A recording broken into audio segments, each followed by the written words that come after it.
Welcome to the Creative Warriors Podcast, the female heart and soul of photography. Welcome back to the Creative Warriors. We are so excited to bring Kaisa with us today. Kaisa, welcome. Thank you very much. Thanks, Ariel, for the invitation. You are welcome. I am so excited to share you and what you do to our community. Tell us a little bit more about how your artistic journey. All right. First of all, Kaisa Sirén is my name, and I live in the northern part of Finland, in Lapland. As a matter of fact, right at the Arctic Circle, where I'm enjoying all the different seasons of the year throughout, and it offers a lot of choices and possibilities for ICM photography and photography in general. I started taking pictures as a very small girl. My mother was a photographer, so I kind of inherited photography from her. And when I moved to Vancouver in Canada, and I went high school there, I was 16 or something like that. I was able to take photography there as a class at school. And then I decided that this is my thing. I really want to get into this and involved 100%. And after graduation, I moved to Toronto and I studied photojournalism there. Then I moved back to Finland after studies and I worked as a photojournalist. But about 20 years ago, I discovered ICM photography. And since then, I have been doing first, not full force, but since about 2006, I have been doing really ICM full force. So tell us, this is actually a second take for anyone listening, so I might refer to things she said in the past. And it was a technical snafu, so Kaisa has been super, super generous by coming back again so we could re-record this. I just wanted to say that ahead of time because I might refer to something. You had talked before about how different the photojournalism is with ICM and how liberating maybe is a good word, the two different genres as you worked them through. Could you share a little bit more about how the photojournalism is what the challenges were and how ICM filled that gap for you? Well, photography is my passion and I live photography. So which means I do it as a job and I do it as a hobby. And photojournalism is a great job because every day is different and you get to meet a lot of people. And it's also challenging because you always have to come with a picture that can be published. So, and you never know what the conditions are, etc. And it also has a lot of limitations. I mean, everything has to look the way it is. It's documentary work you are doing. So you don't have any artistic freedom there. And I was thinking for many years that I want to do also personal projects on my free time. And since I was a photojournalist, I thought I have to do journalistic projects in my free time, which didn't charge my batteries because it was like work. So what I did a lot was I took my camera and I went out in the nature and I took nature pictures, one here and one there, which didn't connect to one another in any way. And that started to bother me. I wanted to do longer projects that are more focused and have a more meaning than just individual pictures here and there. And I first tried to come up with some photojournalistic projects, but then it was just like my work and I didn't enjoy that. But when I discovered ICM, I realized that this is my thing because it's like 180 degrees opposite from the journalism. You have no rules. No one is saying that this must be horizontal, that must be vertical. We need 3 images for our magazine. Everything has to look the way it looks. It was so liberating. And at the same time, I was able to put my heart and soul into it.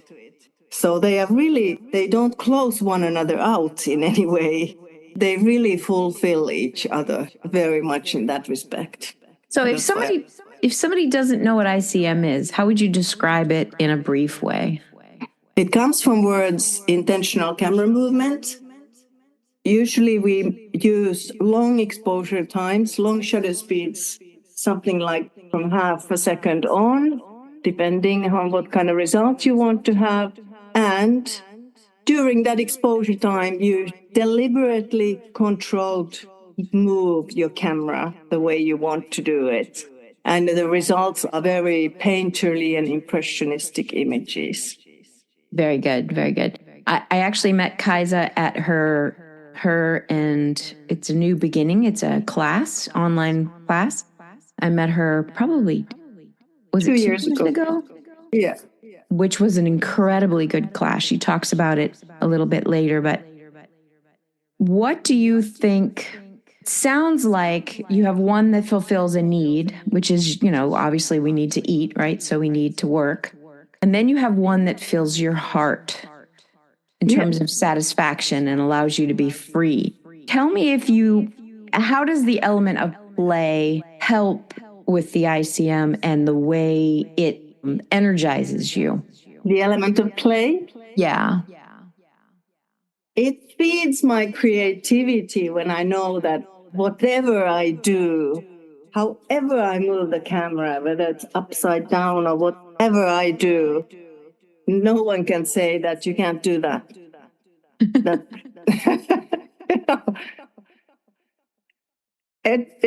That's the thing. Whereas if I take a photojournalism picture where there is a horizon line and it's not straight, the first comment I get from the magazine is that we don't accept pictures where the horizon is slanted. So,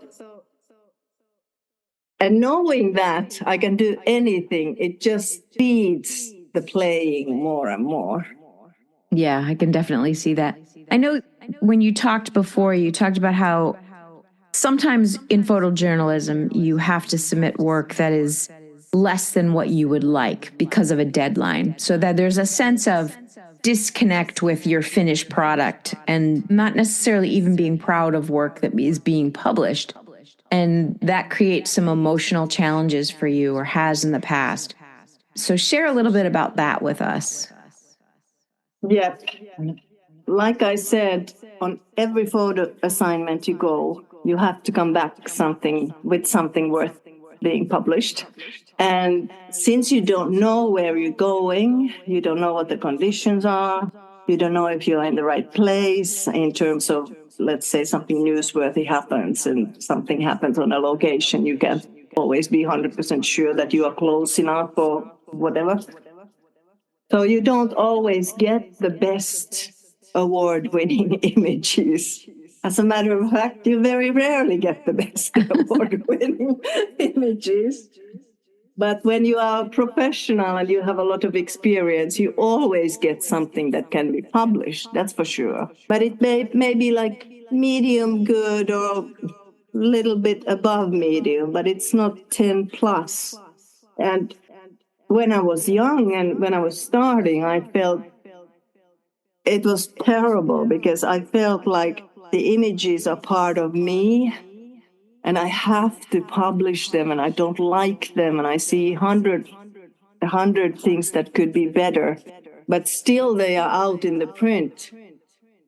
But then I learned that nothing is as old as yesterday's newspaper.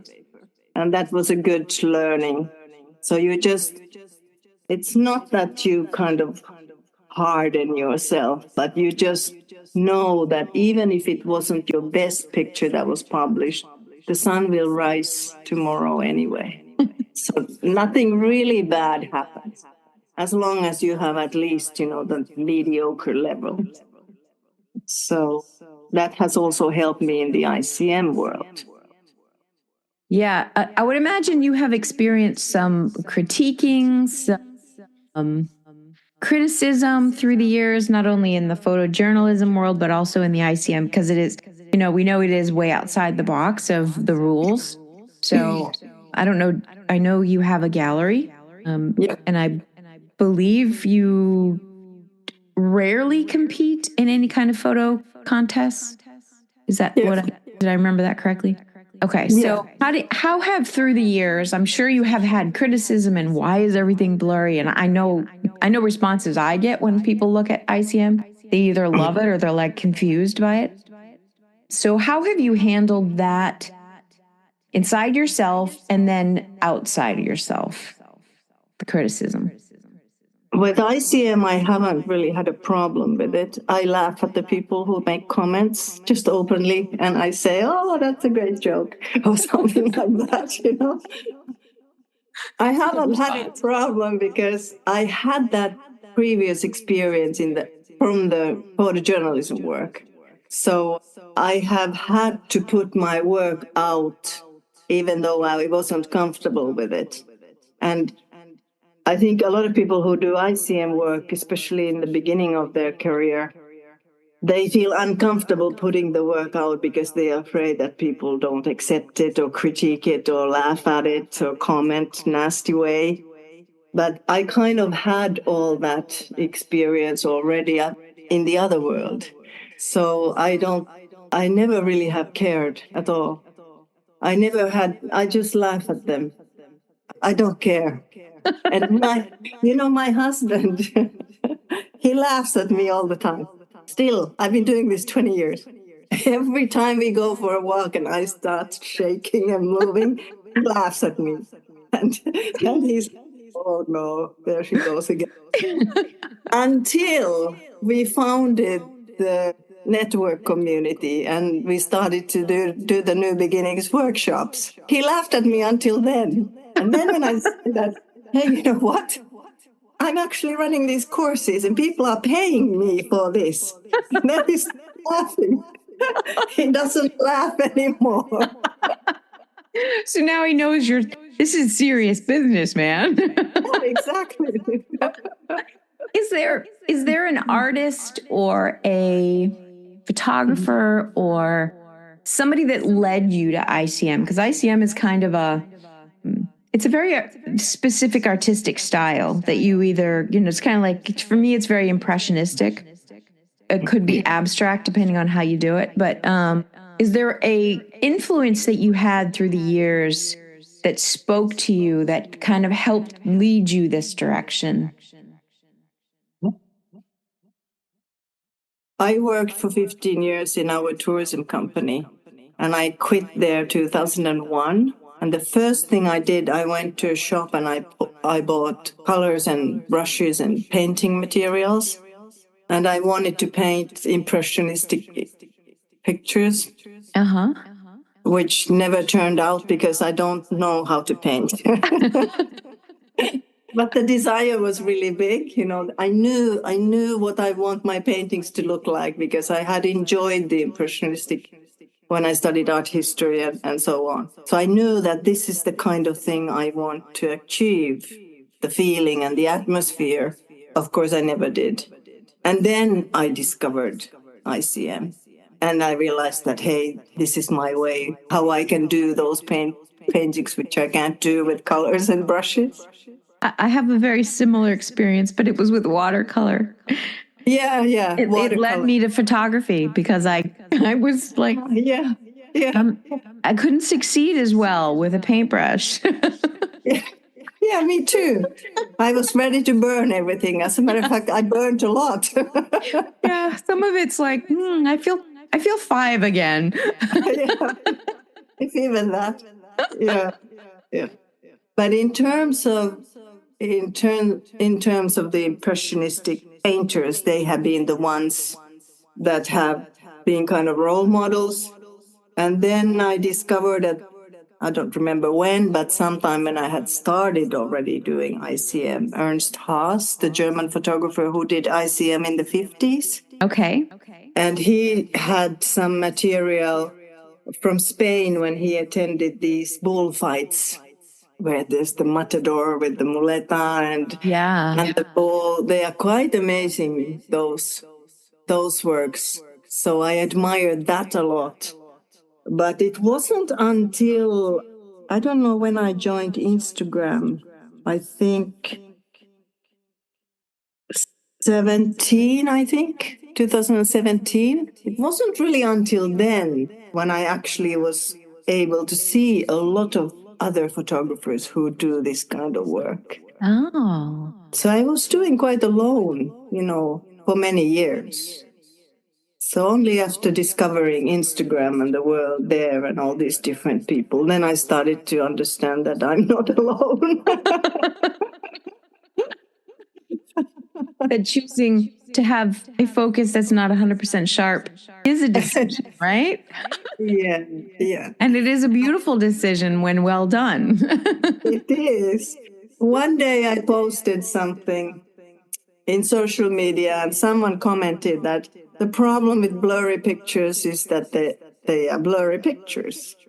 So, one of these comments. So I just answered him that it's not my problem.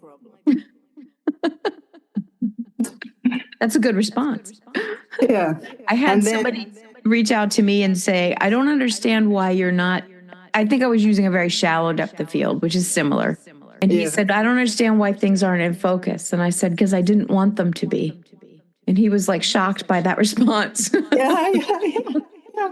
And also I had a comment one day that jurors in competitions don't like ICM because the pictures are blurry. And so I answered, well, that's their problem. I'm not doing these images for them. I do them for myself. Yeah. Explain to us what you feel defines a good photograph for you. When you know you have something that's just spot on and makes your heart sing in a sense. What is it in that photograph that you're responding to or that makes it a good photograph? The first thing is that there is some sort of hook that stops me, whether it's a traditional image or an ICM image. There is something that says, hey, stop, you have to look at this longer. And it can be very often in an ICM image that there is, in all that blur, there is some sort of detail or sharpness in the image that catches my attention and stops me, and I want to study more. In a traditional image, it can be the subject matter itself, for example, what story is happening in the image. But after that, I always pay attention that all the elements there are in the image, that they are in balance and they are there purposely, not accidentally, and they are all in their right place. It's difficult to say what the right place is. You can't say that, but when you see it, you know that all the elements are in balance. No one is overpowering another. Then that completes the good image. Okay, so there's a harmony and a balance in the image. Exactly. Yeah. Okay. Yeah. Or tension that's balanced or whatever the story of the image is. Yeah. Okay. There can be tension. Many times an image that's very powerful, there is some sort of tension there that makes it dynamic. Of course, it can be also very calm and harmonious in that way, but still all the elements that are there are in balance. Okay, beautiful. So when you're out in the field, do you think you respond to what you see, or are you planning and are you more of a planner and I have this series, I'm going to go out and take these images, or do you kind of just go out and are you open to what you experience? Well, I have a project which has a theme which needs several blocks or building blocks to make it complete. And I usually, when I go and I work at this project, I have one building block in mind that I go and I look for. And let's say that if I need a sunrise image, that's the one thing I concentrate when I go out, that I get this sunrise image for my series. That's the main focus, but of course I look around and I respond to what the sunrise is like. And I don't decide beforehand that I use only a zoom long telephoto lens or I use only a wide angle lens or whatever. I respond to the location and what I see and how the sunrise looks like and what I think would make the best image out of it. And I choose the tools accordingly. But then if something else happens or is in that location, of course, I photograph that thing as well. So if a herd of reindeer walks by, of course I photograph them as well, even though they are no way part of my story. And they may become part of my story. I don't know. So in that way, I do respond to what I see and what the location. But usually I have a certain target in mind when I go out. And I have found that it speeds up my working because I know what I'm looking for. And I usually get pretty well the results that I want to get. I mean, it might take 5 photo shoots, but eventually I get it because it develops and evolves. So I have found that for me, that type of it works well. Wonderful. Oh, I want to ask you one more question for this episode, and then we're going to wrap it up, and then come back again and talk a little bit more about the different elements and the different tools that we have to create an expressive image. For now, I wanted to ask you what you think makes an expressive or emotive image. If you could wrap it up in a short, segment, what about an image creates that story and that emotion? Is there something specific, or is it very dependent? How would you help somebody understand that? A big question. Big. Because each image is individual and different. But if we talk about ICM images, I think there's 3 things. The movement itself, that is very expressive. Okay. It can be very calm. It can express calmness. It can express hurricane or anything in between. So the movement is very important in terms of what you want to express in an image. And then colors. And colors can be created by your subject. They are a particular color. Or the light can also be a particular color, like especially where I live. In the wintertime, the light is always some color. It's pink or it's blue or it's violet or it's red or it's yellow. So that is also a very important factor when talking about expressiveness. And then the elements, how they are organized in the image, the composition, what there is. Then that is probably the third one. Great. Difficult question. Sorry. So we're going to talk a little bit more about that in the next episode. So we will be back, and thank you again. Thank you. So before we go, share a little bit more about how people can contact you and learn about what you're doing for the photography community. Well, if you would like to join my world of ICM photography, I have several offerings. Together, in collaboration with Stephanie Johnson and Marek Patterson, we have the ICM Network community, which is a membership community, lifelong learning platform. We have the New Beginnings workshop, which next starts in the summer. And then for self-study on-demand courses, we also offer the ICM Photo Academy. And all of these you can reach via my website at artistkaisasirén.com. Thank you. Remember to subscribe or follow the Creative Warriors on your favorite podcast platform so you never miss an episode. If you have any thoughts, suggestions, or questions, please don't hesitate to reach out to me at arielfaithphotography.com. Until next time, keep exploring, keep learning, and keep the conversation going. Stay curious and have a happy artistic journey. Thank you for listening to the Creative Warriors podcast, the female heart and soul of photography. See you next episode.